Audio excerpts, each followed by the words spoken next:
اتوار، پیر، منگل، بدھ، جمعرات، جمعہ ہے نا نکلتا ہے، لیکن جو ہفتے بھر میں سورج جس دن نکلتا ہے جس کی سب سے زیادہ فضیلت ہے وہ دن کون سا ہے؟ یوم الجمعہ۔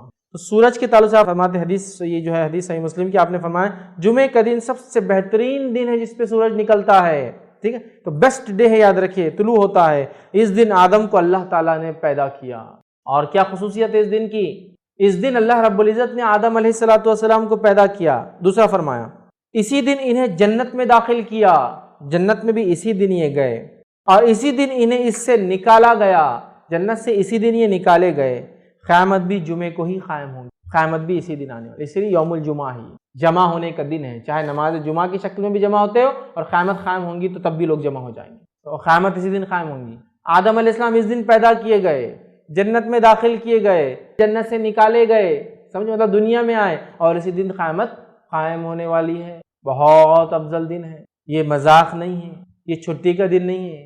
حالت یہ ہے کہ جو لوگ ہفتہ بھر بھی فجر پڑھتے ہیں، جمعہ کو فجر نہیں پڑھتے چونکہ ورکنگ ڈے نہیں ہے، آج بولے لمبا سونا ہے، کتنی تعجب کی بات ہے، کتنی امیزنگ ہے۔ یاد رکھیے میں یہ کیوں بات بیان کر رہا ہوں، اس لیے کہ لوگ جمعہ کو مذاق سمجھتے ہیں، جمعہ کو جوکنگ لے لیتے ہیں، جمعہ کو چھٹی کا دن سمجھ، اب چھٹی دی جا رہی ہے آپ کو کیوں؟ مسلم ممالک میں، مسلم انسٹیٹیوشنز میں، اس لیے کہ اس کی فضائل ہے، نہ کہ اس میں سونا ہے، صرف سستی وہ کرنا ہے، اور جمعہ کے پہلے اٹھنا ہے، 10 منٹ پہلے نہانا ہے اور چل جانا ہے مسجد۔ بڑا اہم دن ہے، یاد رکھیے، تو اس دن کو ضائع مت کیجیے، قیامت اسی دن قائم ہوگی۔ آئیے مسند احمد اور ابن ماجہ کی روایت ہے، ابو لبابہ بدری رضی اللہ عنہ اس کے راوی فرماتے ہیں رسول اللہ صلی اللہ علیہ وسلم نے فرمایا، اور سے سنیے، یقیناً جمعے کا دن تمام دنوں کا سردار ہے، سورج جس پہ طلوع ہوتا ہے سب سے افضل دن ہے، پہلی حدیث میں چلا گیا، یہ حدیث کیا بیان کریے، یہ تمام دنوں کا سردار ہے، سمجھ رہا؟ تو جمعہ کیا فرما رہے آپ صلی اللہ علیہ وسلم؟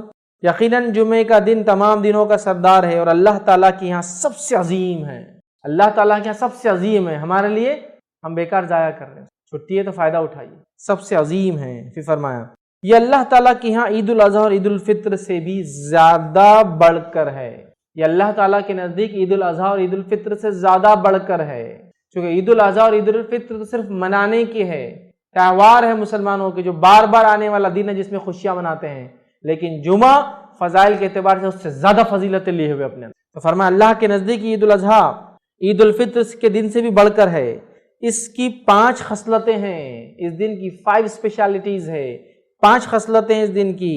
اس دن میں اللہ تعالیٰ نے حضرت آدم کو پیدا فرمایا، اس دن یہ پیدا ہوئے، دوسرا فرمایا، اور اسی دن ان کو زمین پر اتارا گیا، مطلب ان سے خطا ہوئی پھر معافی ہوئی، زمین پر اتارے گئے، اور اسی دن انہیں فوت کیا گیا، ان کا انتقال بھی دنیا آنے کے بعد جمعہ کو ہی ہوا۔ پھر فرمایا اور جمعہ کے دن ایک ایسی گھڑی ہے، ایک ایسی ساعت ہے، ایک ایسا وقت ہے، ایک ایسا ٹائم ہے جس کے اندر جو کچھ بھی مانگا جائے اللہ عطا کرتا ہے، صرف حرام چیز نہ مانگی جائے، یہ اس کی خصلت ہے۔ پھر فرمایا اسی دن قیامت قائم ہوں گی، یہ اس کی خصلت ہے۔ پھر فرمایا ہر مقرب فرشتہ، اللہ کے مقرب فرشتے ہیں، اسپیشل فرشتے جو اللہ کے عرش کو اٹھائے ہوئے ہوتے ہیں ان کو بولتے ہیں مقرب فرشتے، مقرب فرشتے۔ یہ مقرب فرشتے کیسے ہوتے ہیں، کیا ان کا معاملہ ہے؟ فرشتوں کی دنیا میرا ایک لیکچر ہے، اس میں ضرور آپ سنیں، کتنے امیزنگ یہ فرشتے ہیں، یاد رکھیں۔ تو بہرحال ہر مقرب فرشتہ جو اللہ کے قریب ہوتا ہے، اللہ کے عرش کو اٹھائے رہتا ہے یا اٹھائیں گا، اللہ کے عرش سے اس کا تعلق ہے۔ مقرب فرشتہ آسمان اور زمین اور ہوا، آسمان اور زمین اور ہوا اور سمندر جمعہ کے دن سے ڈرتے ہیں۔ اللہ کا مقرب فرشتہ زمین اور آسمان، ہوا اور سمندر، مطلب زمین، آسمان، ہوا اور پانی، سب جمعہ کے دن سے ڈرتے جب یہ آتا ہے۔ کیوں؟ کیونکہ جمعہ کو قیامت قائم ہے تو وہ گھبرا جاتے، وہ ڈر جاتے اپنے رب سے، سمجھ رہا؟ اور مسلمان کا حال یہ سب سے زیادہ مست ہو کر پڑا ہوا ہے جمعہ کے دن، جو جمعہ کی مخصوص عبادتیں وہ تو غائب ہے، فرائض بھی اس دن چھوٹ جاتے ہیں، اس لیے کہ بولے ہفتہ بھر نماز پڑھانا میں نے فجر کی، جمعہ آج ایک چھٹی کا دن ہے، کیونکہ آفس رہتا جلدی 8 بجے تو اٹھ جا رہا، فجر ہو جا رہی، آفس نہیں ہے آج تو فجر بھی نہیں ہے آج، سبحان اللہ، یہ تو اتنا عظیم دن ہے، یہ دنوں کا سردار ہے، سب سے افضل دن ہے جس پہ سورج طلوع ہوتا ہے۔ اس دن اللہ کے مقرب فرشتے زمین، آسمان، سمندر، ہر کوئی، ہوا، پانی، سب ڈر رہے ہیں کیونکہ اس دن قیامت قائم ہے۔ آدم علیہ السلام پیدا ہوئے، آدم علیہ السلام دنیا میں بھیجے گئے، آدم علیہ السلام اسی دن وفات پائے، اور ایک ایسی گھڑی ہے اس دن میں جس گھڑی میں جو دعا مانگی جائے رد نہیں ہوتی سوائے حرام چیز نہ مانگے، اور اس کے ساتھ ساتھ اس کی ایک اور فضیلت ہے، اسی دن قیامت قائم ہو، اور ہر کوئی اس دن سے ڈرتا ہے اللہ کی۔ صرف ابن آدم جو ہے مست ہے، جن اور انس نہیں سمجھ پا رہے کہ رب العزت نے کیا فضیلت کا حامل بنایا اس دن کو، اس کی فضیلت کو سمجھ کے اپنے زندگیوں کو ہم بدلیں۔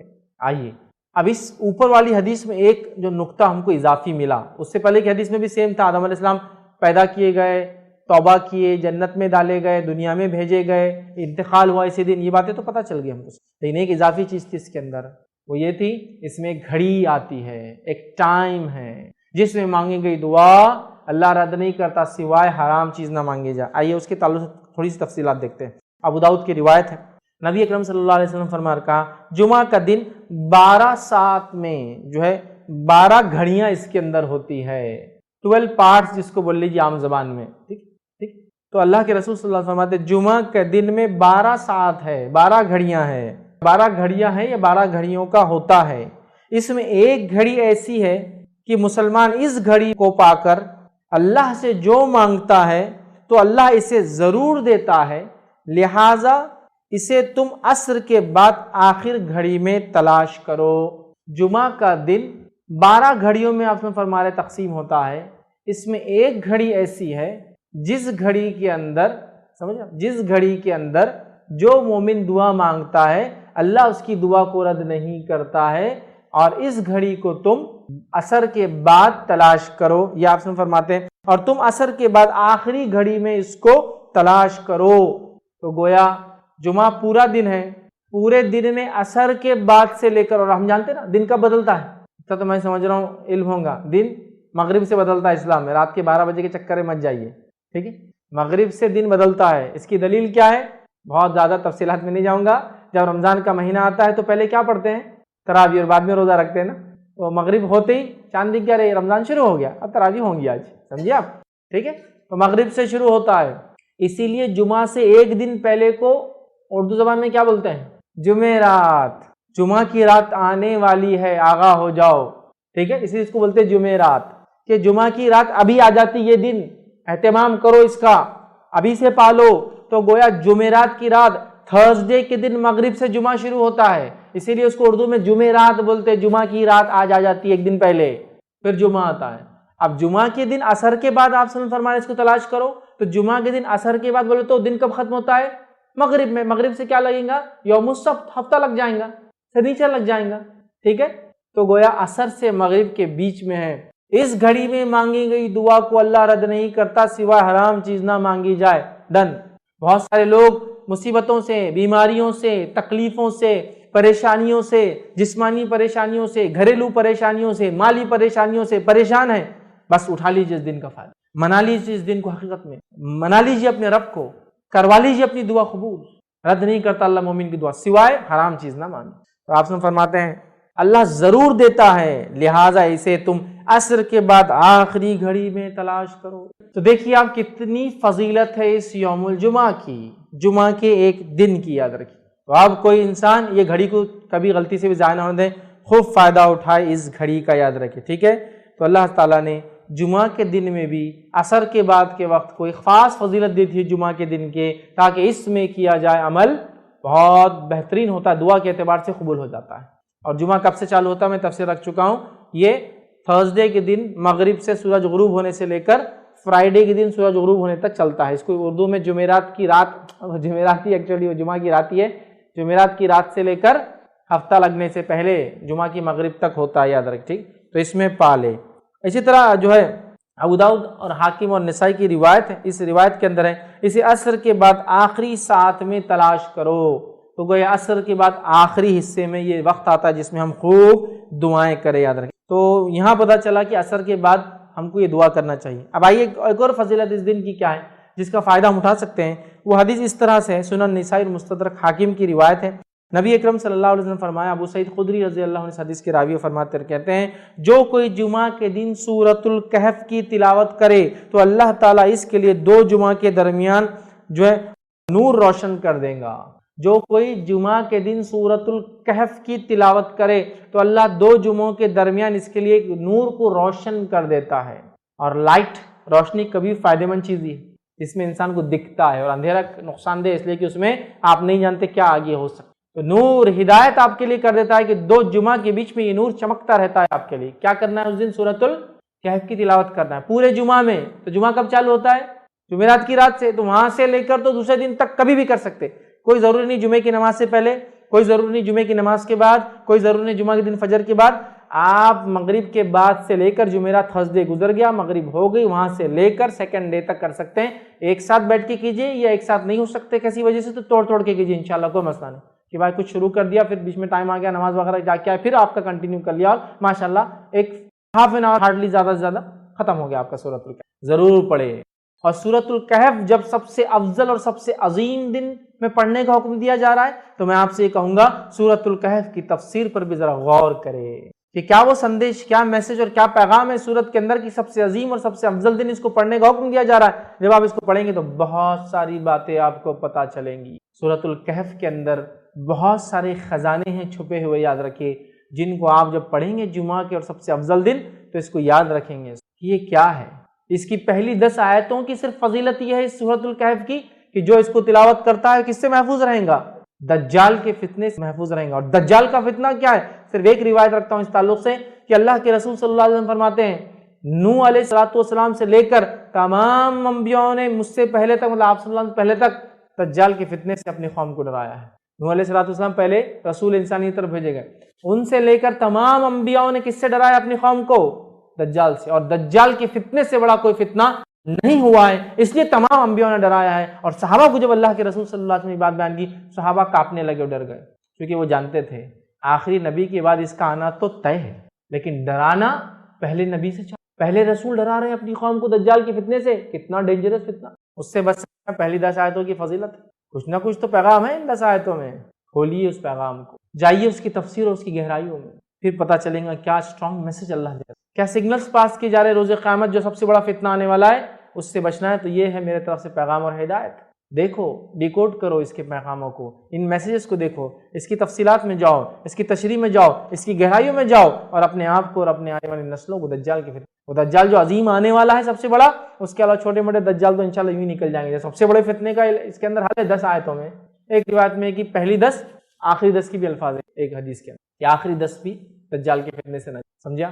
سورۃ الکہف پڑھیے، نوجوانوں کے واقعے سے چالو ہوتی ہے جو اپنے رب پر ایمان لائے اور پھر وہ اپنی جانوں کو بچانے ایک گفا میں چھپ گئے، رب العزت نے ان کو نشانی بنا، جب اٹھے پتہ نہیں کتنے 100 سال بعد بادشاہ ختم ہو چکا تھا، لوگ ایمان لا چکے تھے، یہ ایمان لائے تھے، کوئی ایمان والا نہیں تھا، جب یہ اٹھے نیندوں سے تو سب ایمان والے تھے، لوگوں نے پہچان لیا، کہا اچھا تم تو وہ، تمہارے قصے مشہور تھے، لوگ بولتے تھے کچھ نوجوان چلے گئے وہ تم، پہچان لیا لوگ۔ پڑھیے سورت، اس دن خاص کیا ہوتا ہے جب یہ پڑھ لیتے ہیں آپ تو ایک جمعہ سے دوسرے جمعہ ایک نور آپ کے لیے روشن کر دیا جاتا ہے۔ یہ سورۃ الکہف کی فضیلت ہے خاص طور سے جمعہ کے دن پڑھے جانے کے لیے، ٹھیک ہے؟ آئیے آگے بڑھتے ہیں۔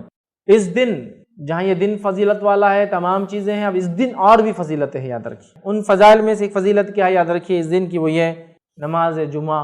بہت ساری فضیلتیں ہم دیکھتے آ رہے ہیں، بہت سارے کرنے والے کام بھی دیکھتے آ رہے ہیں، ہے نا؟ دعا کا ہم نے دیکھ لیا، سورۃ الکہف کا دیکھ لیا۔ اب اس دن ایک اور عمل ہے جو بڑا اہم ہے، یاد رکھیے، امپورٹنٹ ہے، یا میں کہوں گا ایک اور عمل ہے جو موسٹ امپورٹنٹ ہے۔ وہ کیا ہے؟ صلاۃ الجمعہ، نماز جمعہ، جمعہ کی نماز۔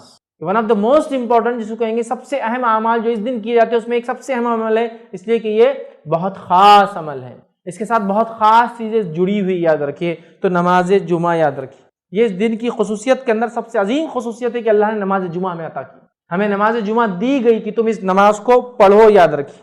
اور اس نماز سے پہلے کیا کیا کرنے کا حکم دیا گیا؟ حالانکہ اب جمعہ کے احکام اور مسائل میرا تفصیلی بیان ہے، آپ اس کو انشاءاللہ دیکھ سکتے ہیں کہ جمعہ کی فضائل، احکام اور مسائل میں نے اس میں رکھے، بس مختصر یہاں دہرا رہا ہوں کہ یہ نماز کتنا عظیم عمل ہے، یہ اس دن کا سب سے عظیم عمل ہے، یاد رکھیے، جو کرنا ہے نماز جمعہ، صلاۃ الجمعہ جس کو ہم کہتے ہیں، جس کو خاص تاکید کیا گیا ہے نا، تاکید کیا گیا اس نماز کے تعلق سے کہ اگر پڑھو گے تو عظیم ثواب ملے گا، اور چھوڑو گے تو ڈر ہے کہیں اللہ تمہارے دلوں پر مہر نہ لگا دے، اس لیے کہا سب سے عظیم عمل ہے اس دن کا۔ پڑھو گے تو ثواب ملے گا، نہ پڑھو گے تو ڈر ہے اللہ تمہارے دلوں پر مہر نہ لگا دے۔ تفصیلات انشاءاللہ آگے رکھوں گا۔ اس کے بعد ہمیں حکم دیا گیا، کیا حکم دیا گیا؟ پوری توجہ کے ساتھ اس روز غسل کیا جائے، اسی طرح صفائی اور ستھرائی کا اعتبار کیا جائے، صاف ستھرا اپنے آپ کو رکھا جائے، اسی طرح خاص کپڑے پہنے جائے، مطلب عام دنوں کے کپڑوں سے ہٹ کر کپڑے پہنے جائے، کیونکہ صحابہ عموماً جو کپڑے پہنتے تھے وہ محنت مشقت کی وجہ سے پسینے وغیرہ میں اس میں بدبو آتی تھی، نتیجہ انہوں نے کہا کہ کم از کم جمعے کے دن کپڑے الگ پہنا کر، مسجد میں سب جمع ہوتے ہیں نا، اسمیل آتی ہے، تو خاص کپڑوں کا اہتمام کیا جائے، خوشبو لگائی جائے، ہے نا، اور اس کو پسند کیا گیا، ٹھیک ہے۔ اسی طرح سر میں تیل لگا کر کنگھی کی جائے، ٹھیک ہے۔ اسی طرح جو ہے اچھا لباس جو ہے پہن کر جلدی نکلا جائے گھر سے. اسی طرح امام کے خطبے دینے شروع کرنے سے پہلے ممبر پر بیٹھنے سے پہلے پہنچ جایا جائے. اسی طرح آگے کی صفوں میں بیٹھا جائے. اسی طرح غور کے ساتھ امام کی بات کو سنا جائے. جو وہ نصیحت کرتا ہے، واعظ کرتا ہے، دھیان دے کر سنا جائے. تو یہ تو فائدہ ہی فائدہ ہے. یہ نماز سے پہلے اتنے کام کرنا ہے. نہا کے اچھے کپڑے پہن کر، خوشبو لگا کر، ستھرائی کا اہتمام کر کے، اگر اچھے کپڑے نہیں بھی ہے تو ستھرائی صفائی کا اہتمام کر کے، تیل لگا کر، کنگھی کر کے، جلدی گھر سے نکل کر خطیب کے نزدیک بیٹھ کر غور سے اس کی بات کو سنا. نماز سے پہلے اتنی تیاریاں ہیں. نماز پھر سمجھ رہا. اب میں نے حوالے نہیں دیا بہت ساری چیزوں کے، اس لیے کہ یہ احکام اور مسائل میں تفصیلات میں لے چکا ہوں، اس کا وقت نہیں. سمجھا؟ یہ سب کرنا ہے.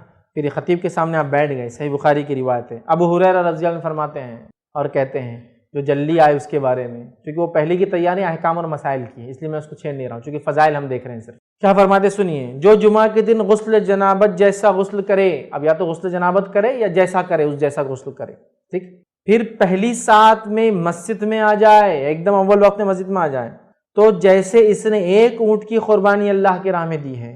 اور جو دوسری سات میں آئے گا گویا اس نے ایک جو ہے بیل کی قربانی بہرحال اس کے اندر دی، ٹھیک ہے. اور جو تیسری گھڑی میں آئے گا تو جیسے اس نے ایک سینگوں والے مینڈے کی قربانی پیش کی. اور جو چوتھی ساتھ میں آئے گا گویا اس نے ایک مرغی کی قربانی دی. اور جو پانچویں ساتھ میں آئے گا جیسے اس نے ایک انڈے کی قربانی کے لیے پیش کیا.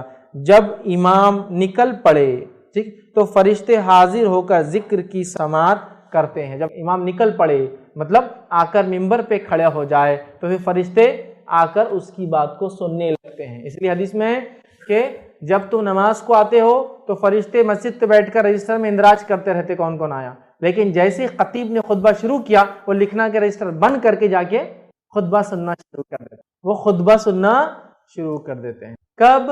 جب خطیب بولنا شروع کر دیتا ہے اور رجسٹر کو بند کر لیتے. تو میرے بھائیوں، خطیب کی خطبہ شروع کرنے سے پہلے موجود رہو. خطیب کے خطبہ شروع کرنے سے پہلے موجود رہو جمعے کے دن، تاکہ رجسٹر کلوز ہونے سے پہلے نام لکھ دیا جائے، اندراج ہو جائے. سمجھ رہے ہیں کتنا اہم ہے؟ دنیا کی کوئی لسٹ لگتی ہے ایگزام کی، کتنا تڑپ تڑپ کے اپنا نام ڈھونڈتے ہیں اس میں. یہ رجسٹر میں ہمارا نام ہو کہ ایوری جمعہ ایوری فرائیڈے فرشتے ہمارا نام لکھتے ہو. کب ہوگا وہ؟ خطیب کی خطبہ شروع کرنے سے پہلے مسجد پہنچنا. جو پہلے صف میں پہنچے تو واہ واہ واہ، جو دوسری پھر کیا لینا، آگے حدیث میں اس کی فضائل، اونٹ کی قربانی، بیل کی قربانی، مینڈے کی قربانی، مرغی کی قربانی، انڈے کی، وہ تو آ گیا. لیکن ابھی رجسٹر بند نہیں ہوا. ابھی خطیب آنے سے پہلے تک صفیں بھرتی رہتی ہے، مسجد پہلے بھرنا چاہیے. یہ کتنی افسوس صد افسوس بات ہے امت مسلمہ کے لیے. اتنا افضل دن دیا گیا اور اس دن بھی آخر میں ہم لیٹ جانا پسند کرتے ہیں، خطبہ شروع ہونے کے بعد جانا پسند کرتے ہیں. اور کچھ لوگوں کا تو عادت یہ ہے کہ وہ یہ الفاظ سنتے جب خطیب بولتا ہے. الگ الگ خطبوں کے الگ الگ خطیبوں کے الگ انداز ہوتے خاتمے کے. وہ خاتمے کا الفاظ سنتے ہیں، امام صاحب یہ پڑھ رہے کیا، ان اللہ و ملائکتہ ختم ہو رہا، بھاگو. یہ ٹائم آ گیا اپنے آپ مسجد میں گھسنے کا، ٹھیک. یا پھر کئی جگہ ان اللہ یأمر بالعدل والاحسان وایتاء ذی القربى، بھاگو، ختم ہو رہا خطبہ. اب اپنا نمبر آنے کا ٹائم ہے. مطلب رجسٹر بند ہو کے پتہ نہ کتنا ٹائم ہوا، خطیب اٹھ رہا ہے مطلب نماز کے لیے. حدیث میں ہے کہ وہ جب اٹھ کے ممبر پہ آ رہا ہے تو فرشتے آ کے سننا شروع کر دیتے اس کے واعظ اور نصیحت کو. اور مسلمان بول رہا ہے فرشتوں تم ہی سن لو، تم کو ضرورت ہے اس کی، ہم کو کہاں ضرورت ہے. جن کے لیے ہے وہ نہیں سن رہے. اور آخر میں دوڑتے آ رہے، رس بیٹھ گئے، ہاں آ گئے، بالکل مل گیا جمعے کا. خطیب کے ممبر چڑھنے سے پہلے مسجد میں داخل ہونا انشاءاللہ کوشش کرنا. اول پہلی صف، دوسری صف، تیسری صف، چوتھی صف، پانچویں صف. چلو نہیں بھی ہوا تو خطیب کے ممبر سے بیٹھنے سے پہلے جانا انشاءاللہ، تاکہ کم از کم رجسٹر میں نام اندراج ہو جائے، رجسٹرڈ ہو جائے ہمارا نام. ورنہ فرشتے پھر رجسٹر بند کر کے خطبہ سنتے ہیں، ٹھیک ہے. تو یہ حدیث میں بھی آ گیا کہ فرشتے پھر امام کے کھڑے آنے سے پہلے، نکلنے سے پہلے، مطلب ممبر پہ کھڑے ہونے سے پہلے، پھر جب کھڑے ہو جاتا ہے تو اس کی بات کو سننے کے لیے جمع ہو جاتے ہیں، ٹھیک. اسی طرح ابو داؤد اور حاکم کی روایت ہے. سمرہ بن جندب رضی اللہ عنہ فرماتے اور کہتے ہیں نبی اکرم صلی اللہ علیہ وسلم نے فرمایا جمعے کے دن حاضر ہو کر امام کے قریب بیٹھو. جمعے کے دن حاضر ہو کر کہاں بیٹھو؟ امام کے قریب بیٹھو. اب ہمارا کیا معاملہ ہے؟ جمعے کے دن آگے سمجھو غلطی جلدی، ارے اتنی جلدی آ گیا آج میں، سب سے آخر میں مسجد کے کونے میں ٹیکا لے کے بیٹھنے کا اپنے ایک دم آخر. اور کوئی آگے جاؤ، آپ آگے جاؤ. اور وہ پیچھے بیٹھنے والا سب کو آگے کرتا کیونکہ وہ ایسا سمجھتا میرا میدان ہے. پورا جمعہ خطبہ ڈسٹرب کر رہا ہے، سب پیچھے بیٹھا ہے. اب غور سے سنی حدیث، بہت اہم حدیث ہے، بہت اہم. جمعے میں حاضر ہو کر امام کے قریب بیٹھو. سنو آگے، غور سے سنو. جمعے کی فضیلت صرف جان لو اس حدیث. بیٹھو. آدمی مسلسل پیچھے ہٹتا رہتا ہے جمعے میں. آپ نے فرمایا آدمی مسلسل پیچھے ہٹتا رہتا ہے جمعے میں، حتیٰ کہ اگر جنت میں بھی داخل ہوگا تو پیچھے ہی اللہ رکھے گا، اس کو آگے نہیں لے جائیں گے. جمعہ میں پیچھے رہنے والا جنت میں پیچھے رہیں گے. آدمی مسلسل پیچھے ہٹتا رہتا ہے جمعے میں.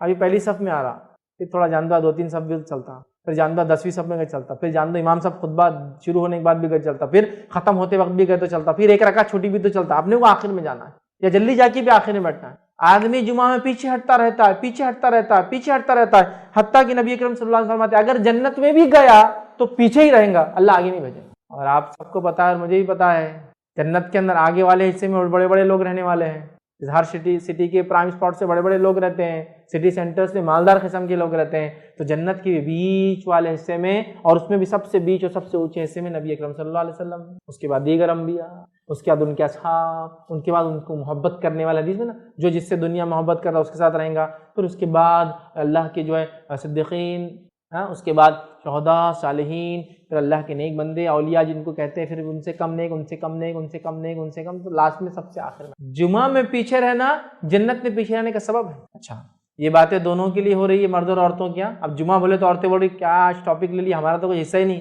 یہ آپ کے لیے بھی ہے میری ماں بہنوں، جمعہ تمہارے لیے بھی ہے، اور تمہارے لیے بھی جمعہ اتنی ہی اہمیت کو لے کر آتا ہے جتنی مردوں کے لیے لے کر آتا ہے۔ کتنی افسوس و صد افسوس کی بات ہے کہ امت مسلمہ کی عورتیں جمعہ ہی نہیں پڑھتی، کہاں سے پڑھیں گی؟ جمعہ کو جاتی نہیں۔ حالانکہ یہ بات بھی میں رکھ رہا ہوں آپ کے سامنے، حالانکہ جمعہ کی نماز ان کے لیے اگر وہ نہ بھی پڑھے تو گناہ گار نہیں ہوتی، یاد رکھیں یہ بات طے ہے، کیونکہ حدیث میں جمعہ 5 لوگوں کے لیے معاف ہے، میں مان رہا ہوں اس چیز، عورت کے لیے معاف ہے، غلام کے لیے معاف ہے، بیمار کے لیے معاف ہے، مسافر کے لیے معاف ہے، اور بچوں کے لیے، نابالغ بچوں کے لیے معاف ہے، ٹھیک ہے سمجھ گئے۔ لیکن جمعہ کا خطبہ اور واعظ و نصیحت کی جگہ کہاں ہے تمہارے پاس حاصل کرنے؟ تو کم از کم یہ تو حاصل کر لو، کہاں ہے اور موقع بتاؤ؟ عیدین میں نہیں جاتی ہو، جمعہ میں نہیں جاتی ہو، فضائل بھی ہے، دیکھو جو جائیں گا تو فضائل پائیں گا، جو نہیں جائیں گا تو مستثنا عورتیں، مردوں کے لیے نہیں، مردوں کو تو جانا ہی ہے، ہاں بیمار مرد ہو، مسافر مرد ہو تو اس کے لیے بھی جمعہ معاف ہے، عورت ہے معاف ہے، لیکن گئے تو فضائل بھی تو ہے۔ دنیا کے اندر اگر ایک چیز پہ خریداری پر چھوٹا سا 10 روپے کا آفر آ جائے تو شوہر کی مت مار دیتی عورتیں، دیکھو میں نے 1000 روپے کا کپڑا لے، 1000 روپے کا کپڑا کہے کو لایا تم نے بیگم 1000 روپے کا؟ ارے اس پہ 10 روپے کی سڑی ہوئی بالٹی فری تھی نا بیگم، لیکن 1000 روپے تو گئے نا میرے 990 روپے 10 روپے کی بکیٹ کے لیے۔ نہیں آفرز لبھاتے ہیں، یہ شریعت کے آفرز نہیں لبھاتے ہم کو، کیا فضیلت ہے۔ اگر میرے علاقے میں ایسی مسجد ہے جہاں جمعہ ہوتی تو میں جاؤں، اس فضیلت کو۔ مسجد کے انتظامیہ، جو لوگ انتظامیہ میں ہیں ان سے گزارش کروں گا اللہ کے لیے مسجدوں کے دروازے عورتوں کے لیے کھول دو، اس سے پہلے کہ وہ کھلا لے کھول دو۔ زمانہ بہت بدل چکا ہے، اب منمانی مردوں نے جو کر لی نا اپنی سوچ کے اعتبار سے تمہاری نہیں چلنے والی۔ اگر تم شریعت کے جو دیے ہوئے حقوق نہیں دو گے یہ اپنے حقوق چھین کر لیں گی، پھر ان کی کون مدد کر کے تمہارا نقصان کرے گا؟ اس سے پہلے یہ حالات آئے، دے دو جو ان کا حق ہے ان کو۔ مسجد کا چندہ مانگتے تو عورتوں سے نہیں لیتے کیا؟ نہیں تمہارا نہیں لیتے، تم کو آنے بھی نہیں دیتے، لاؤ بڑی بھی لاؤ، کیا دیتے خالہ لاؤ، تمہارے تو زیورات بھی دے دو، تم حدیث میں کہ اللہ کے رسول عورتیں لاؤ تمہارا، لیکن میں آ سکتی کہ نہیں تم آ نہیں سکتے اندر، تم سے فتنہ ہوتا، چلو نکلو ہیں۔ اور اگر تم سے فتنہ نہیں ہوتا تو ہم سے تم کو فتنہ ہوگا، تم آؤ مت لیکن مسجد کے اندر، کیونکہ پورے چور اچکے نکمے ڈاکو گنڈے موالی مسجد کے باہر بیٹھے تو فتنہ ہو جاتا، عورتوں کو چھیڑیں گے فلاں کریں گے، اور سارے شریف لوگ بازاروں میں رہتے، سارے شریف لوگ مالز میں ہوتے، سارے شریف لوگ تھیٹرز میں رہتے ماشاءاللہ، اور سارے موالیاں ادھر بیٹھے رہتے، اس لیے چھیڑ چھاڑ کا مسئلہ ہو سکتا ہے مسجد میں۔ کالج میں کوئی مسئلہ نہیں، عورت کی جانے سے فتنہ نہیں ہوتا، بازار میں جانے سے فتنہ نہیں ہوتا، مالز میں جانے سے فتنہ نہیں ہوتا، اکیلے بڑے بڑے سفر کرنے سے فتنہ نہیں ہوتا، یہاں سے گلف جاری اکیلی تو فتنہ نہیں ہوتا، یہاں سے US جاری اکیلی چونکہ اب شادی ہو گئی میں وہاں بیوی کو بلایا تو فتنہ نہیں ہوتا، مسجد گئی تو بہت بڑا فتنہ ہوتا۔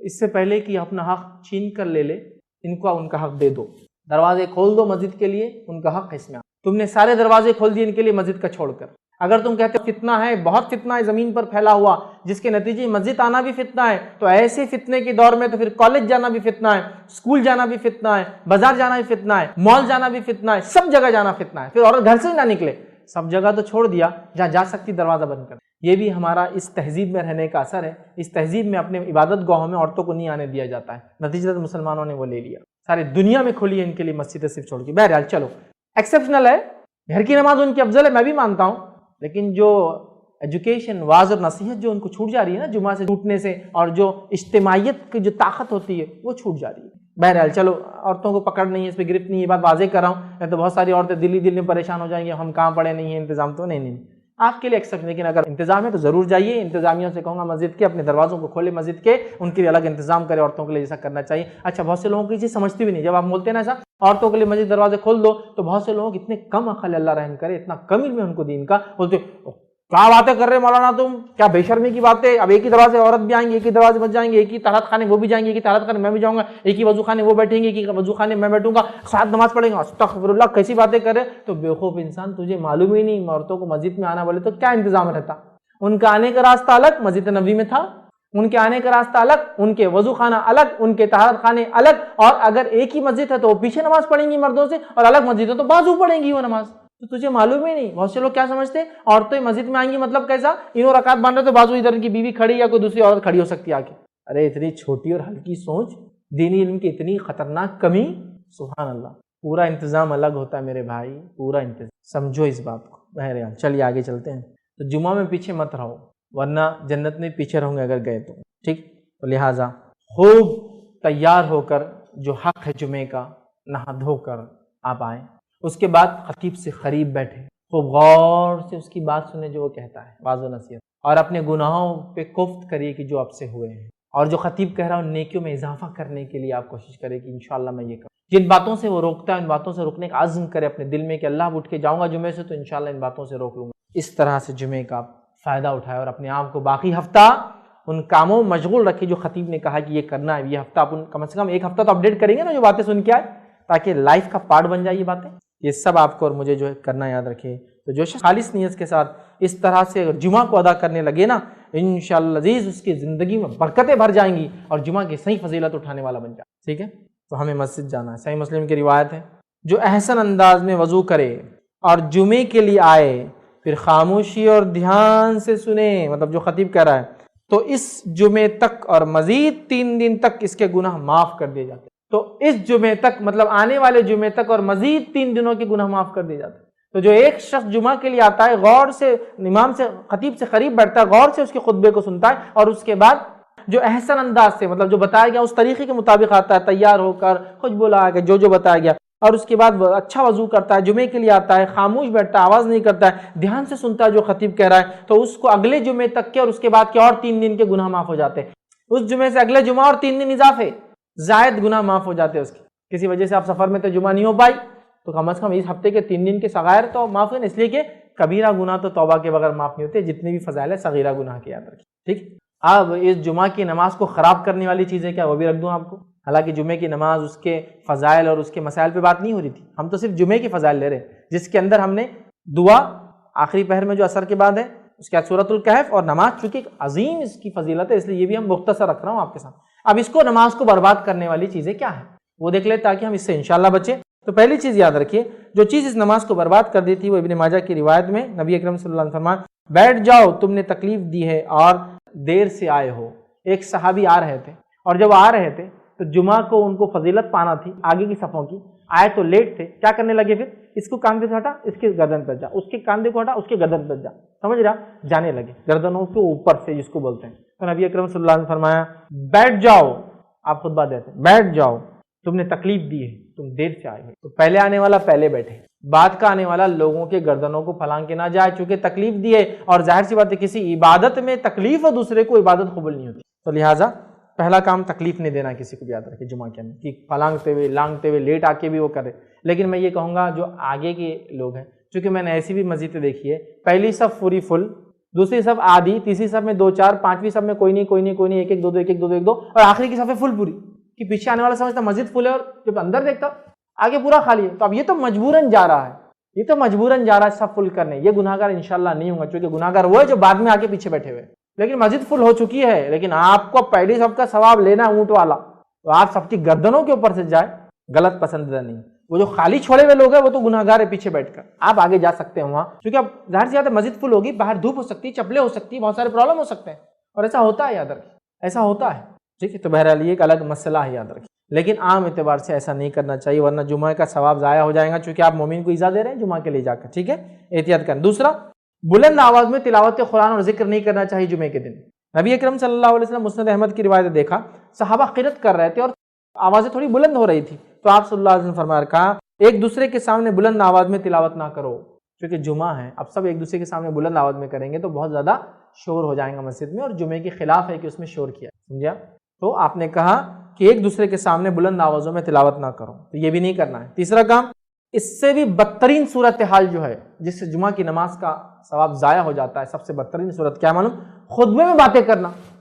اور ہو رہا ہے یہ، خطبہ چالو ہے اور کیسا کیا چل رہا، کب آئے، ٹھیک تو ہے نا، بچے بیوی وغیرہ بعد میں کہاں ٹائم ملیں گے، بات کر لو ابھی. اب دوسرا آدمی پریشان ہو کے کیا کرے، خطبہ چل رہا ہے یار. یا تو پھر دونوں بیوقوف، اتنے عظیم ثواب کو ضائع کرے بات کر کے. جمعہ میں آپ آواز نہیں کر سکتے، بات نہیں کر سکتے. کس حد تک سنیے، صحیح مسلم کی روایت ہے، آپ صلی اللہ علیہ وسلم فرمایا اور کہا کہ جس نے کنکریوں کو چھوا تو اس نے لغو حرکت کی. جمعہ کے دن خاموش تو بیٹھے، خالی کنکریوں کو چھو رہا، وہ ریت وغیرہ رہتی نا. اب آج کے زمانے میں ریت وغیرہ تو نہیں رہتی، تو کیا کھیلتے ہم، وہ کاڑیوں سے اس کی چٹائی کی، یا پھر پلاسٹک کے ریشے، تاگے، یا پھر بہت کوالٹی میٹس، تو کیا ہے اچھی قسم کی بنی ہوئی قالینوں کے پھسڑے نکالتے بیٹھے ہوئے، پوریتے ہیں اس کو، اس کے تاگوں کو صحیح کر رہے ہیں. اب یہ ہوتا ہے، اس زمانے میں کیا تھا، مسجد نبوی کھلی تھی تو اس میں کنکر ہوا کرتے تھے، ریت تھی. تو آپ نے فرمایا جس نے کنکروں کو چھوا اس نے لغو کیا. بات کرنا دور کی بات، چھونا بھی نہیں کسی چیز کو نماز کیا تھا. بخاری کی روایت نے فرمایا کہا، سنیے، اگر تو نے اپنے ساتھی سے کہا کہ خاموش ہو جا، ٹھیک، خاموش ہو جاؤ، اور امام جمعے کا خطبہ دے رہا ہو تو تو نے بھی لغو کیا. بات کرنا تو دور کی بات ہے، کوئی بات کر رہا ہے اور تو نے اس کو یہ کہا خاموش ہو جا تو تو نے بھی لغو کیا. تو بات کرنے والوں خاموش بھی نہیں کر سکتے. اب کیوں، اس میں بھی حکمت. ایک آدمی بات کر رہا ہے جمعے کے دن، تو ایک آدمی بات کر رہا ہے نا، ایک آدمی کا ڈسٹربنس. اب یہ خیر خواہ لوگ، چپ سمجھتا نہیں کہ جمعہ چپ بیٹھ رہے، پوری مسجد سمجھتا نہیں کہ تم کو آیا تھے، تمہارے ابا اتنے دیندار بتا دو. ارے کیا یہ، تو جو بات کر رہا اس کو خاموش بٹھانے 10 لوگ اور بات کریں گے. حکمت یہ ہے کہ بات کرنے والے کو بھی کوئی خاموش نہ کرے، تاکہ ایک ہی آدمی کا شور رہے، دوسرا آواز ہی نہ ہو. سمجھے آپ بات کو؟ حکمت کیا ہے؟ دیکھو، ایک آدمی بات کر رہا تو ایک آدمی ڈسٹرب کر رہا، اب اس کو روکنے کے لیے 10 آدمی بولتے اور ہوتا ہے وہاں پر، وہ چکر ہی نہیں، بولو مت. جس نے اس کو بھی روکا اس نے لغو کیا. اب ظاہر سی بات ہے، ایک آدمی کسی سے بات کر رہا اور وہ جواب نہیں دے رہا کیونکہ جمعہ ہے، تو خود بند ہو جائیں گا تھوڑی دیر. اب یہ اس کو بولیں گے خاموش بیٹھو، تو ان کو دونوں کو روکنے کے لیے ایک بولیں گے ارے تم خاموش بیٹھو رہے، تیسرا سمجھیں کیا، ارے کیا کر رہے وہاں، تو آواز بڑھ جا رہی ہے. تو پہلے آدمی کو کچھ نہ بولے، کیونکہ جو اس کو روکیں گا وہ بھی لغو کر. تو جمعہ کے دن تو بات کرنے والے کو روکنے کو منہ نہیں کھولنا. تو شرم کرو اے لوگوں جو جمعہ میں بھی بات کرتے خطبے کے دوران، شرم کرو. اتنا عظیم دن ضائع کرے اور اتنی عظیم عبادت کو ضائع کرے. آئیے آگے سنیے. جس نے خطبے کے دوران اپنے ساتھی سے کہا خاموش ہو جاؤ تو اس نے لغو حرکت کی، اور جس نے لغو حرکت کی اس کا جمعہ نہیں. جس نے اپنے ساتھی سے کہا خاموش ہو جاؤ اس نے لغو کیا، اور جس نے لغو کیا اس کا جمعہ نہیں. اتنی بڑی بات ہے نا، بہت بڑی عبادت ہے یہ جمعہ کی نماز. اس کا فائدہ اٹھائیے. چلیے آگے بڑھتے ہیں. جمعہ کے دن کبیرہ گناہوں کو جو ہے ہم اپنی معافی مانگے اللہ سے، اور ترک کرے، یاد رکھے، ٹھیک ہے، اس لیے کہ ظاہر سی بات ہے ایک اچھا موقع ہے ہمارے لیے کرنے کا. آئیے آگے بڑھتے ہیں. جمعہ کا چھوڑنا، مطلب جمعہ کی نماز کا چھوڑنا، یہ کبیرہ گناہ ہے. مطلب دیکھیے آپ، نماز ہم نے دیکھی، جمعہ اہمیت کیا چیز ضائع کرتی، کنکروں سے کھیلنا، بات کرنا، ٹھیک ہے، روکنا وغیرہ ہو گیا. اب جمعہ کا چھوڑنا کبیرہ گناہ ہے، یاد رکھیے، بہت خطرناک جرم ہے. اللہ رحم کرے اور کئی لوگ اس جرم کے اندر آج شامل ہیں. یہ کیوں کہہ رہا ہوں میں کئی لوگ؟ آپ بول سکتے کیا فیصلہ، راستے بند ہو جا رہے جمعہ کے دن. تو میں آپ کو کہہ سکتا ہوں جمعہ بھی سارے مسلمان نہیں پڑھتے. دلیل میری یہ ہے کہ جمعہ تو چند مسجدوں میں ہوتی، سب مسجدوں میں نہیں ہوتی نا، ہے نا. آپ کے محلے میں اگر 10 مسجد ہے تو جمعہ 3 میں ہوتی ہوں گی. رمضان کے اندر 10 مسجدیں ہوتی، 10 کی 10 نہیں پڑتی. جمعہ میں تو 3 ہی اس میں ہو رہی. سمجھ رہے آپ؟ تو گویا اگر پورے لوگ جمعہ پڑھتے محلے کے تو 10 مسجدیں پورا نہیں چاہیے، چونکہ رمضان کے ابتدائی چند دنوں تک تو وہ 10 مسجدیں پوری نہیں پڑتی. مغرب میں حال دیکھیے، فجر میں حال دیکھیے، ابلتی مسجدیں. تو اس کا مطلب جمعہ بھی سب نہیں پڑھ رہے ہیں، چونکہ جمعہ تو 3-4 مسجدوں میں ہوتی، جمعہ بھی نہیں پڑھتے. کتنی افسوس کی بات ہے اور کتنا خطرناک جرم وہ کر رہا ہے. سنیے غور سے. صحیح مسلم کی روایت ہے، نبی اکرم صلی اللہ علیہ وسلم فرمایا کہا لوگ جمعہ چھوڑنے سے باز آ جائے ورنہ اللہ تعالیٰ ان کے دلوں پر مہر لگا دیں گے، پھر وہ غافل ہو جائیں. لوگ جمعہ چھوڑنے سے باز آ جائے، چونکہ اگر یہ جمعہ چھوڑنے سے باز نہیں آئیں گے تو اللہ تعالیٰ ان کے دلوں پر مہر لگا دیں گا. ٹھیک ہے، اور مہر لگا دیں گا، اللہ ان کے دلوں پر مہر لگا دیں گا. اور آگے آپ صلی اللہ علیہ وسلم فرماتے ہیں اور کہتے ہیں پھر وہ جو ہے غافل ہو جائیں. کس سے غافل ہو جائیں گے؟ وہ دین اور اسلام سے غافل ہو جائیں. جمعہ چھوڑنے سے باز آ جاؤ مسلمانوں. اور یہ روایت سنو، مستدرک حاکم اور مسند احمد کی روایت ہے. ابو قتادہ رضی اللہ عنہ فرماتے اور کہتے ہیں رسول اللہ صلی اللہ علیہ وسلم فرمایا جس نے بلا ضرورت 3 مرتبہ جمعہ چھوڑ دیا اللہ تعالیٰ اس کے دل پر مہر لگا دیتا ہے. Without any cause, without any genuine reason, جس نے 3 جمعہ کو چھوڑ دیا اللہ تعالیٰ اس کے دل پر مہر لگاتا ہے. سنیں، جس نے بلا ضرورت 3 مرتبہ جمعہ چھوڑ دیا اللہ تعالیٰ اس کے دل پر مہر لگا دیتا ہے. ہاں، مسافر سے جمعہ چھوڑ گئی کوئی مسئلہ نہیں، بیمار سے جمعہ چھوڑ گئی کوئی مسئلہ نہیں، عورتوں سے چھوٹ رہی کوئی مسئلہ نہیں، اس لیے کہ مستثنا ہے. غلام چونکہ آقا کے ماتحت ہوتا ہے لہٰذا وہ بھی مستثنا ہے. بچے چونکہ بالغ نہیں تو مستثنا. لیکن اس کے علاوہ کوئی آدمی بلا ضرورت جمعہ کو چھوڑے اس کی پکڑ ہوں گی اور اللہ تعالیٰ اس کو غافل کر دیں گا، اس کے دل پر مہر لگا دیں گا۔ ہمیں اس سے بچنا چاہیے، چونکہ ایک بہت بڑا عمل ہے جمعہ، اس لیے اس کے چھوڑنے کی سزا بھی یاد رکھیے بہت بڑی ہے۔ اور جمعہ کی کیا فضیلت میں آپ کو بتاؤں، اتنا افضل عمل ہے کہ تجارت جو حلال عمل ہے وہ بھی چھوڑ دینا پڑتا ہے اگر جمعہ کی اذان ہو جائے۔ جمعہ کی اذان ہو جائے تو تجارت جیسا حلال عمل بھی چھوڑ کر آپ کو جمعہ کے لیے جانا پڑتا ہے۔ اور اللہ رب العزت نے سورۃ الجمعہ آیت نمبر 9 میں فرمایا رکھا، یا ایھا الذین آمنوا اذا نودی للصلاۃ من یوم الجمعۃ فاسعوا الی ذکر اللہ وذروا البیع ذالکم خیر لکم ان کنتم تعلمون۔ اللہ فرماتا کہتا ہے اے لوگوں جو ایمان لائے ہو، جب جمعہ کی نماز کے لیے اذان دی جائے تو اللہ کے ذکر کی طرف لپکو، دوڑو اور خرید و فروخت کو چھوڑ دو، یہ تمہارے لیے بہتر ہے اگر تم جانتے۔ جمعہ کی نماز پڑھنا ہے، خرید و فروخت بند کرنا ہے، تو ایک حلال چیز کو بند کرنا ہے جمعہ کے لیے، تجارت حلال ہے، اس کے بعد آپ کر سکتے ہیں، لیکن جمعہ اذان ہوگی جانا پڑے گا، کیونکہ خطیب کی چڑھنے سے پہلے، اور اذان کے بعد فوراً خطیب چڑھ جاتا ہے، تو اذان سے پہلے موجود رہنا ہو، یا کم از کم اذان لیٹ ہوتی تو اس سے پہلے جائیے، پھر اذان ہوں گی پھر خطیب چڑھیں گا، یا اذان ہو رہی ہے تو بھاگیے تاکہ خطیب کے چڑھنے سے پہلے ممبر پہ یا اس کی آواز سے پہلے آپ کم از کم پہنچ جا، چونکہ فرشتے رجسٹر بند کر کے سننے لگ جائیں گے۔ ٹھیک، اسی طرح جمعہ کے دن ایک عمل اور کرنا ہے، اس کی فضیلت میں شامل ہے، بکثرت نبی اکرم صلی اللہ علیہ وسلم پہ درود بھیجنا ہے۔ کیا کرنا ہے؟ بکثرت نبی اکرم صلی اللہ علیہ وسلم پہ درود بھیجنا ہے جمعہ کے دن، بکثرت، بہت زیادہ، انٹینسٹی بڑھانا ہے۔ عموماً تو ہم بھیجتے ہی ہیں، انٹینسٹی بہت ہائی کر دینا، کس دن؟ جمعہ کے دن ہائی کر دینا، ٹھیک ہے، بکثرت درود، ٹھیک۔ اور اس کے تعلق سے جو روایت ہے وہ اوس بن اوس رضی اللہ عنہ فرماتے ہیں اور کہتے ہیں، یہ ابو داؤد کی روایت ہے، جمعے کے دن تمہارا بہترین دنوں میں سے، جمعے کا دن تمہارے بہترین دنوں میں سے ہے، لہٰذا اس دن مجھ پر بکثرت درود بھیجا کرو کیونکہ تمہارا درود مجھ پر پیش کیا جاتا ہے۔ اس دن مجھ پر بکثرت درود بھیجا کرو کیونکہ تمہارا درود مجھ پر پیش کیا جاتا ہے۔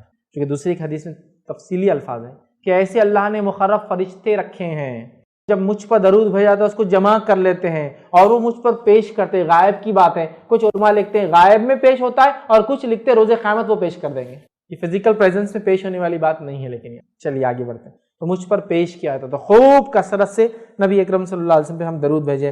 امام بحقی نے ایک روایت میں یہ الفاظ نقل کیے، وہ یہ ہے، جمعرات اور جمعے کے دن مجھ پر بکثرت درود بھیجا کرو۔ جمعرات سے مراد جمعے کی رات سے لے کر جمعہ خاتمے تک مجھ پر بکثرت درود بھیجا کرو، مطلب جیسی تھرسڈے کی مغرب ہوتی ہے، جمعرات جس کو ہم بولتے ہیں اس کی مغرب ہوتی ہے، کثرت سے نبی اکرم صلی اللہ علیہ وسلم پہ درود بھیجنا چاہیے۔ ابن قیم الجوزی رحمہ اللہ کثرت سے درود نبی اکرم صلی اللہ علیہ وسلم پر جمعے کو خاص طور سے بھیجنے کی فضیلت بیان کرتے ہیں اور اس کی حکمت بیان کرتے فرماتے اور کہتے ہیں، وہ لکھتے ہیں، یہ جو ہے زاد المعاد کی روایت ہے، وہ کہتے ہیں رسول اللہ صلی اللہ علیہ وسلم تمام مخلوق کے سردار ہیں اور جمعہ تمام دنوں کا سردار ہے، اس لیے اس دن درود بھیجنے کی جو خوبی ہے وہ کسی اور دن میں نہیں۔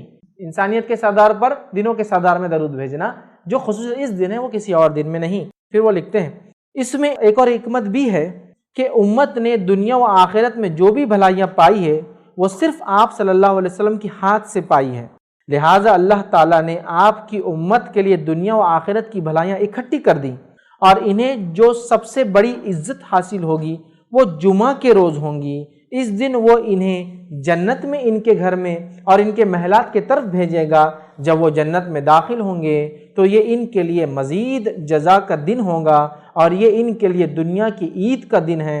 اس دن اللہ تعالیٰ ان کے تمام درخواستوں اور ضرورتوں کو پورا کرتے ہیں اور کسی سائل کو رد نہیں کرتے۔ مسلمانوں کو ان ساری باتوں کا علم آپ صلی اللہ علیہ وسلم کے ہی توسط سے جو ہے حاصل ہوا ہے، لہٰذا اللہ تعالیٰ کی حمد و شکر اور آپ صلی اللہ علیہ وسلم کے حق کی تھوڑی سی ادائیگی کا یہ تقاضا ہے کہ ہم اس دن اور اس کی رات آپ پر بکثرت درود بھیجیں۔ ٹھیک ہے، جمعہ کا دن سردار، نبی اکرم صلی اللہ علیہ وسلم سردار، جمعہ کے دن ہم جنت میں داخل ہوں گے جو سب سے بڑی ہمارے لیے کامیابی ہے۔ یہ تمام کا راستہ جنت کا نبی اکرم صلی اللہ علیہ وسلم کے وسیلے سے ہم کو ملا، لہٰذا یہ ضروری ہے کہ اس دن نبی اکرم صلی اللہ علیہ وسلم نے کثرت سے درود بھیجا۔ یہ اس کا ایک چھوٹا سا میں نے جز دیا جو میں نے پڑھا آپ کو، بڑی حکمت ہے اس کے پیچھے۔ تو کثرت سے نبی اکرم صلی اللہ علیہ وسلم پر جمعہ کے دن درود بھیجنا چاہیے۔ سب سے افضل درود جو نبی اکرم صلی اللہ علیہ وسلم پر بھیجا جا سکتا ہے وہ کون سا ہے؟ درود ابراہیمی، وہ درود جو آپ اور میں کس میں پڑھتے ہیں؟ نماز میں۔ تو آپ دوسرے درود اگر آپ کو علم ہو نہ ہو تو چھوڑ دیں، یہ سب سے اچھا درود ہے جو نماز میں ہم پڑھتے ہیں۔ کثرت سے یہ درود پڑھ کے نبی اکرم صلی اللہ علیہ وسلم کو کریں، اور جب آپ پڑھتے ہیں تو خود بخود نبی اکرم صلی اللہ علیہ وسلم تک پہنچا دیا جاتا ہے، یا فرشتے حاضر ہوتے ہیں جو ایسے درودوں کو لے کر نبی کے پاس پہنچا دیتے ہیں یا دیں گے، یاد رکھیں جو بھی ہے۔ چونکہ غائب کا معاملہ کیسے ہوتا ہے واللہ عالم، ٹھیک ہے۔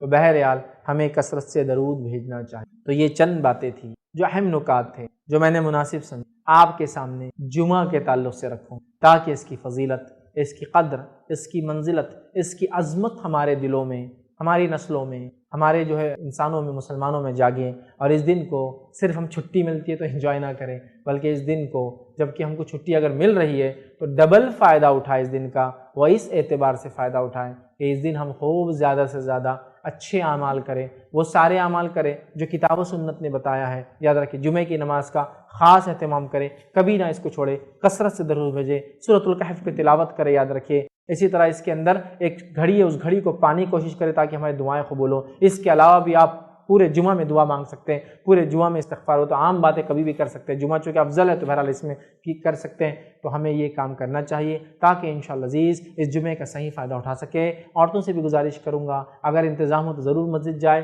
تاکہ جمعے کی نماز میں حاضر ہو، تاکہ دین کا علم سیکھے، اجتماعیت سے جڑے، تاکہ ایک شعور امت کے اعتبار سے ہم میں جاگے، ورنہ امت کا شعور نہیں، ہر کوئی انڈیویجول لائف گزار رہا ہے عورتوں میں خاص طور سے، تو امت کا ایک شعور جاگے۔ اور انتظامیہ سے کہوں گا عورتوں کے لیے بھی نظم کرے، چونکہ نماز جمعہ کے اندر سب سے افضل اعمال میں سے ایک سب سے عظیم عمل ہے۔ تو نماز جمعہ ہوا، سورۃ الکہف ہوا، دعا کی شکل میں ہوا، نبی پہ درود ہوا، اور کیا کرنا ہے جمعہ کی نماز میں اور کیا نہیں کرنا ہے وہ باتیں بھی دیکھی تاکہ جمعے کا ہم فائدہ اٹھائیں۔ تو اللہ رب العزت سے ہم دعا کرتے رہیں کہ اللہ تعالیٰ ایسی جو فضیلت ہے، جو ساعت ہے، جو گھڑیاں، جو مہینے، جو دن جس کو تو نے فضیلت کچھ راتوں کو اور کچھ دن کو دیے، ان دن اور راتوں کی فضیلت اور ان گھڑیوں کی فائدہ اٹھانے کی ہم کو توفیق عطا فرمائے، چاہے وہ راتوں کی شکل میں، چاہے شب قدر کا معاملہ ہو، یا دن کی شکل میں، چاہے وہ ذی الحجہ کے ابتدائی 10 دن کا معاملہ ہو، یا اسی طرح جو ہے ہفتے کے اندر دنوں کے اعتبار سے جمعے کا معاملہ ہو، یا مہینوں کے اعتبار سے رمضان کا معاملہ ہو۔ اللہ ہمیں توفیق دے کہ ان دن، رات اور مہینوں اور جو ہے ساعت اور گھڑیوں کا جو ہے ہم فائدہ اٹھا سکے یا اللہ۔ اور اللہ تبارک تعالیٰ سے آپ دعا کرے کثرت سے کہ اللہ ہمیں ان دنوں، ان گھڑیوں کے فائدے کے ساتھ ساتھ اس چیز کی توفیق دے کہ ہم گناہ کبیرہ سے ہم بچتے رہے،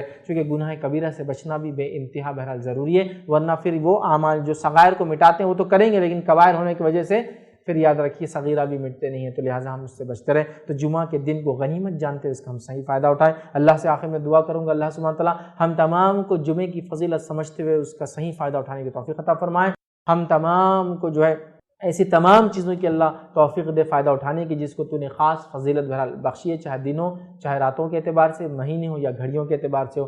ہم تمام کو جو ہے جمعے کی فضیلت اور عظمت سمجھ کے اس کا فائدہ اٹھانے کے ساتھ ساتھ اپنے اہل و عیال بچوں کو بھی اس کی اہمیت سمجھانے کی توفیق عطا فرمائے۔ کتاب و سنت کا سمجھنا اور عمل کرنا ہم پہ آسان کرے، جب تک ہمیں زندہ رکھے اسلام اور ایمان پر زندہ رکھے، خاتمہ ایمان پر ہو۔ وآخر دعوانا الحمدللہ رب العالمین، سبحان ربک رب العزت عما یصفون وسلام علی المرسلین والحمدللہ رب العالمین۔ اسی طرح کوئی سوال ہو آپ کا تو آپ لکھ کر بھیج دیں، خواتین کے لیے اوپر چٹس ہوتی ہے، وہ چٹس پر اپنا سوال لکھ کر بھیج دیں۔ مرد حضرات اپنے سوال کے لیے ہاتھ اٹھائیں، آپ تک مائک لایا جائے گا تو اپنا سوال آپ مائک میں رکھیں، مرد حضرات، اور خواتین اپنا سوال اوپر سے لکھ کر بھیج دیں۔ بسم اللہ الرحمن الرحیم، الحمدللہ رب العالمین، والصلاة والسلام علی خاتم النبیین والمرسلین، رب اشرح لی صدری ویسر لی امری واحلل عقدۃ من لسانی یفقہوا قولی۔ کسی نے سوال کیا ہمارے گھر کے قریب مسجد ہے اور امام کی آواز ہمارے گھر میں آتی ہے، کیا ہم اس آواز کو سن کر گھر میں ہماری نماز ادا کر سکتے ہیں؟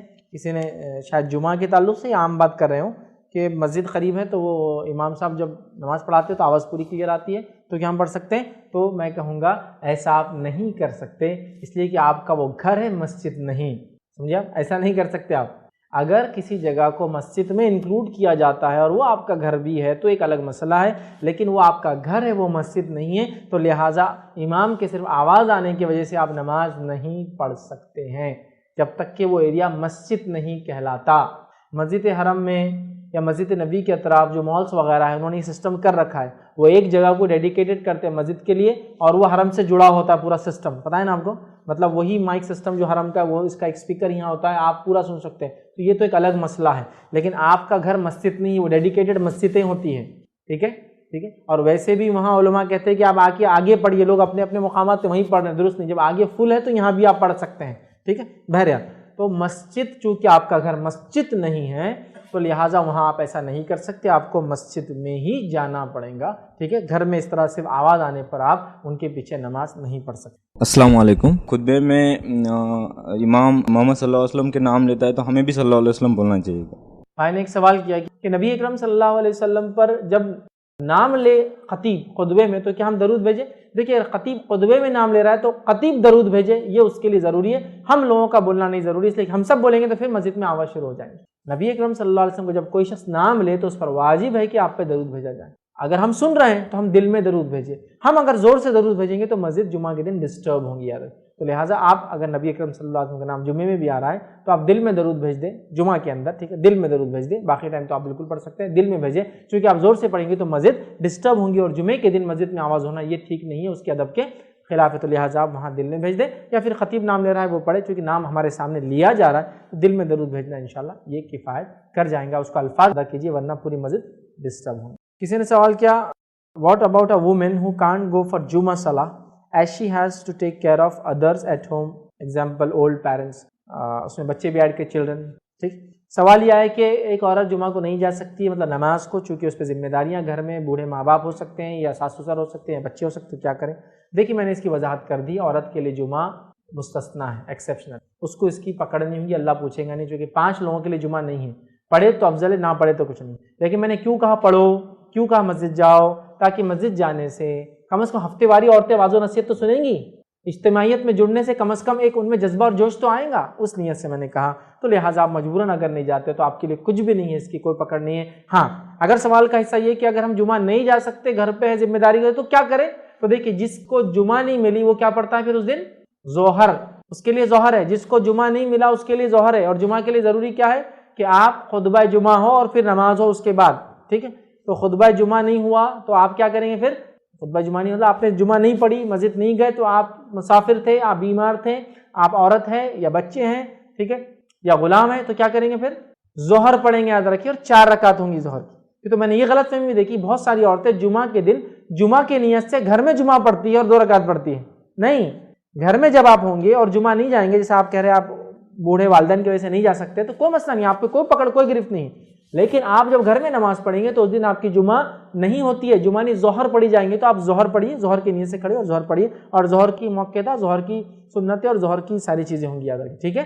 تو لہٰذا آپ عورت ہیں، عورت ہونے چونکہ چیٹ پر سوال آیا تو میں عورت ہے سمجھ رہا ہوں، تو لہٰذا آپ کے لیے جمعہ مستثنا ہے، آپ نہ بھی جاتے انشاءاللہ کوئی حرج نہیں، لیکن جانے کی کوشش کریں جب بھی موقع ملے، تاکہ علم میں اضافہ اور اجتماعیت میں جڑنے سے جو بہت سارے فائدے ہوتے ہیں، مسجد جانے سے جو بہت سارا نالج ہوتا ہے، دوسروں کو دیکھ کر جو بہت ساری اصلاح ہوتی ہے، انشاءاللہ وہ فائدہ آپ کو۔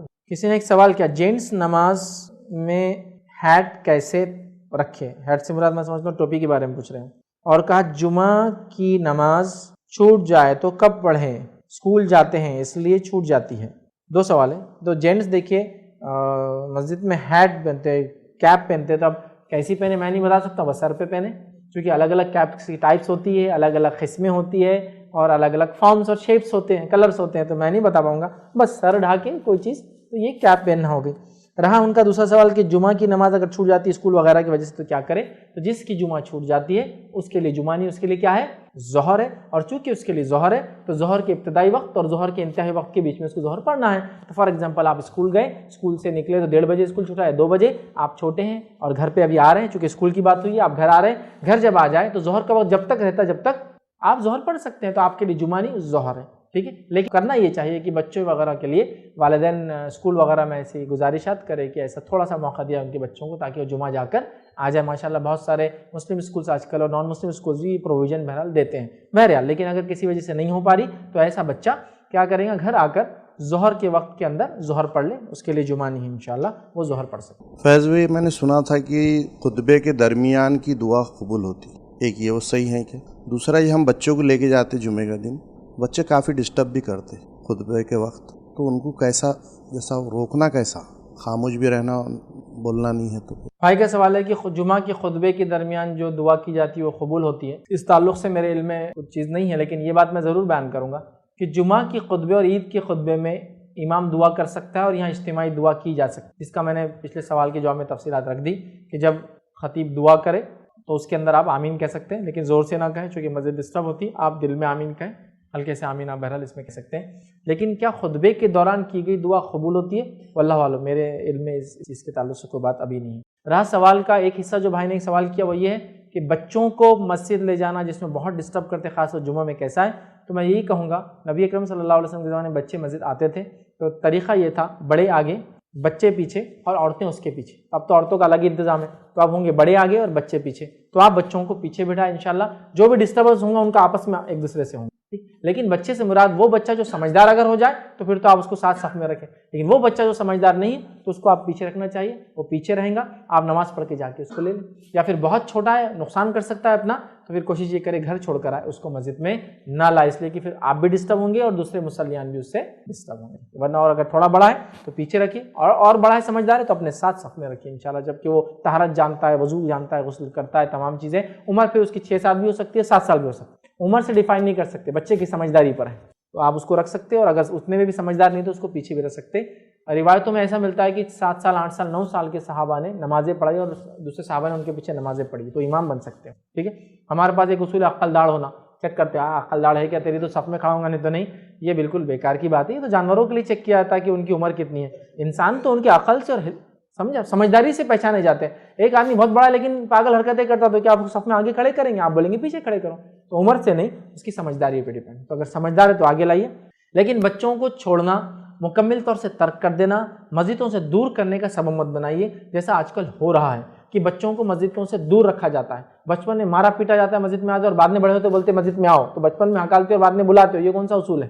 تو بچپن سے ان کو رغبت ہو مسجدوں سے, اس کے لیے آپ کوششیں کریں. جمعہ کی شکل میں, عام دنوں میں شکل میں, عام نمازوں کی شکل میں. ہاں وہ آواز کریں گے, ہاں وہ کبھی کبھار چلائیں گے, ہاں وہ کبھی کبھار پیشاب اور پیخانہ بھی کر سکتے ہیں, ہاں وہ کبھی کبھار کچھ غلطیاں بھی کر سکتے ہیں. ان سب کو ہم کو برداشت کرنا ہوگا, تبھی تو وہ مسجدوں سے ان کا رابطہ قائم ہے. میں اچھے سے جانتا ہوں, جب میں چھوٹا تھا تو بہت زمانے تک چھوٹے تھے, مسجد جاتے تھے, تو مسجد گئے تو ہم کو یہ طے رہتا تھا کہ پڑھنے والی ادھر سے اور ادھر سے, بس کہاں پڑھتی ہوں بچانا تھا اپنے آپ کو.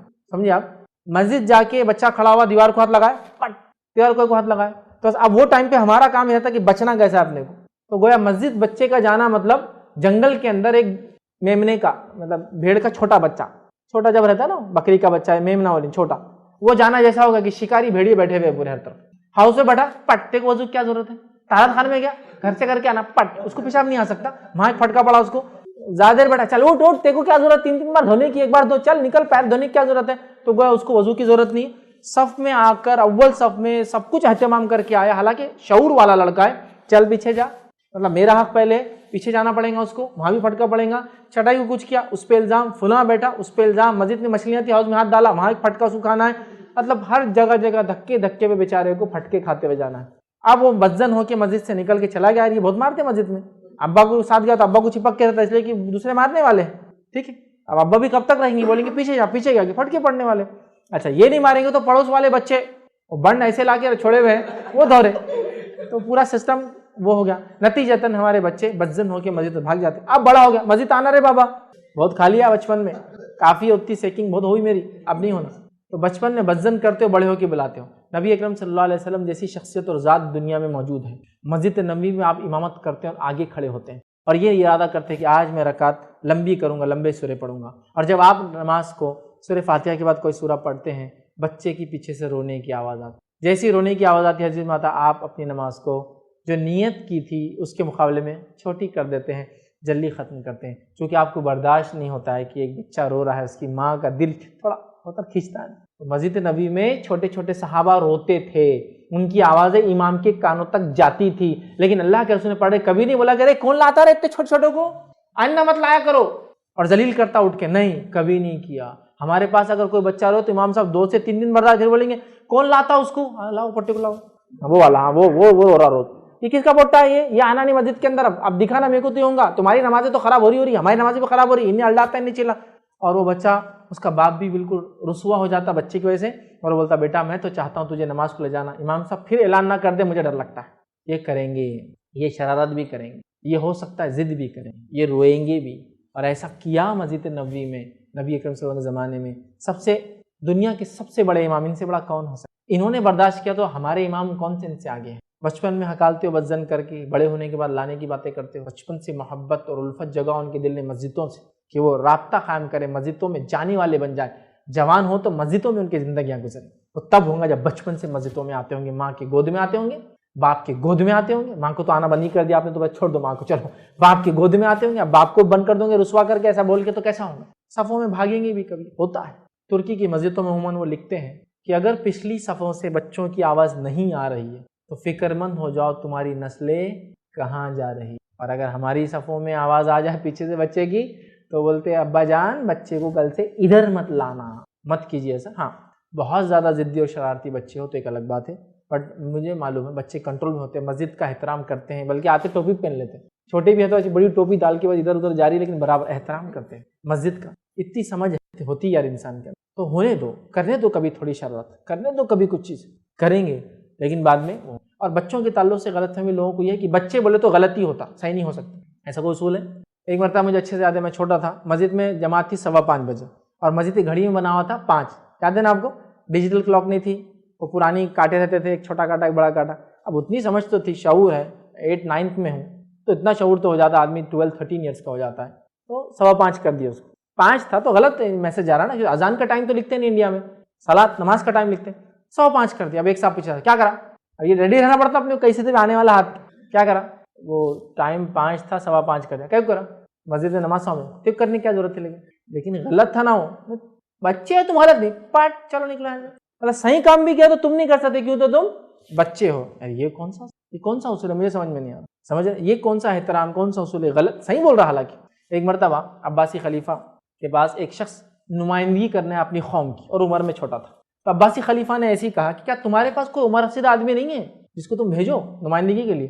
تو بچے نے اچھا جواب دیا, کہا خلیفہ ہماری اس امت میں کئی ایسے لوگ ہیں جو عمر کے اعتبار سے آپ سے بڑے ہیں, پھر بھی وہ خلیفہ نہیں ہے, آپ خلیفہ ہیں, آپ کم ہے حالانکہ عمر, تو میرا عمر میں بڑا ہونا ضروری نہیں ہے, میں جس مدعے کو پیش کرنا ہے آپ وہ سنیے, اگر اس میں کچھ ہو تو آپ بتائیے.